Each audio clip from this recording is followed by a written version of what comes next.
দেখো সকাল সকাল কিন্তু আমার উঠান টান ঝাড়ু দিয়ে পরিষ্কার করা, এদিকে কাপড় চোপড় মেলা, এদিকে দেখো আজকে রোদও উঠছে সুন্দর। Hey guys, good morning. আশা করি খুব ভালো আছো, সুস্থ আছো তোমরা। তো আজকে মিনি ব্লগটা আমি এখান থেকে স্টার্ট করলাম। আশা করবো খুব ভালো লাগবে। একটা লাইক কমেন্ট ফলো করে পাশে থেকো। যাই হোক, দেখো এদিকে কিন্তু আমি বিছনাটা উঠে নিলাম, মানে বাসি বিছনাটা। তো এদিকে আমি সুন্দর করে বেডশিটটা পাইতে নিলাম, আর এখানে যা যা ছিল মানে এগুলো সব গুছাই নিচ্ছি সুন্দর করে জায়গা মতন। আর ওইদিকে তো সব কাম কাজ শেষ করে বাইরের বাসি কাম, তারপর স্নান টান করে আসলাম। আসার পরে তো চাটা খাওয়া কমপ্লিট হয়ে গেছে, সব শেষ। তো ভাবলাম এখন ঘরটা গুছানো যাক। তো এখানে সুন্দর করে দেখো বিছনাটা গুছাই আনলাম। আর এদিকে দেখো কয়দিন তো মানে হাজবেন্ড ছিলই না, বাইরে গেছিলো, এত কাপড় মানে ধুইছি, তো কিছু কিছু শুকাইছে, তো এগুলো এখন ভাজ টাজ করে। আর দেখো রোদ তো উঠেই না ওরকম, তা 2 দিন ধরে অল্প রোদ উঠছে, অনেকটা কাপড় ধোয়া হয়েছিল তো হাজবেন্ডের। তো ভাবলাম এই যে কিছু কিছু শুকাইছে, তো এগুলো দেখো কালকেই শুকাইছিল, তো ভাজ টাজ করিনি, এমনি উঠে থুয়া দিছিলাম। তো ভাবলাম এখন ভাজ টাজ করে সুন্দর করে শোকেসে থুয়া দিই জায়গা মতন। আর এদিকে আনলাতে কিছুটা কাপড় ছিল, এগুলোও গুছাই টুছাই নিলাম জায়গার মতন। আর এখন এগুলো থুয়ে দিই শোকেসে সুন্দর করে, এগুলো যে বাইরে টাইরে গেলে লাগে। তো যাই হোক, দেখুন গুছানো কিন্তু আমার কমপ্লিট হয়েই গেল।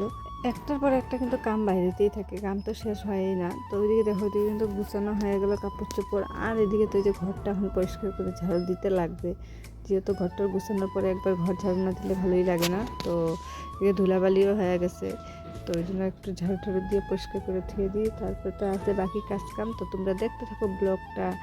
আর দেখো এদিকে ঝাড়ু দেওয়া কিন্তু আমার প্রায় কমপ্লিট। আর এদিকে আমি এখন সুন্দর করে পাটিটা পাইতে নিলাম।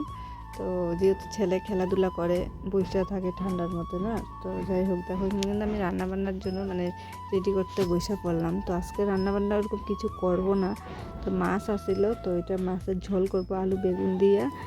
আর এই লাফা শাক ভাজি করবো। তো এই ঠান্ডার দিনে কিন্তু শাক খেতে খুবই ভালো লাগে। তো দেখো শাক বানাই আনি, ভাবলাম লাফা শাক আনছে, তো সুন্দর করে দেখো কাইটা নিতেছি। তো এখন বসানো যাক, আমার তো কাটাকাটি কমপ্লিট। আর এদিকে দেখো এখন মানে শাক কিন্তু আমার হয়ে গেছে রান্না, লাফা শাক। আর এদিকে এখন আমি মাছের জন্য বেগুনটা আগে তেলে ভাইজা নিব।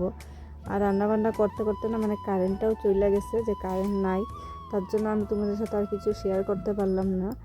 তারপরে কারেন্ট তো রান্না বান্নার পরেই কারেন্টটা আসলো। তো এই যেখানে আমি এখন গ্যাস ট্যাসগুলো মুছে নিতেছি পরিষ্কার করে। তো ওইদিকে তো আমি রান্না আজকে করলাম লাফা শাকের ঝোল, আর হলে বেগুন আলু দিয়ে মাছের ঝোল। বাস আজকে রান্না বান্না কিন্তু আমাদের দুপুরের এইটাই, যেহেতু হাজব্যান্ড নাই এই বেলা অত খাবেই না, তো সকালে গেছে ও কাজে, তো এই বেলা আমি আসি, তো ওইটার জন্য এগুলোই রান্না করছি। আর রাত্রে ভাবা যাবে।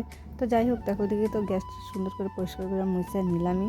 আর এদিকে এখন এই যে ঘরটা এখন মানে ঝাড়ু ঝাড়ু দিয়ে ঘরটা ভাবলাম মুছে নিই।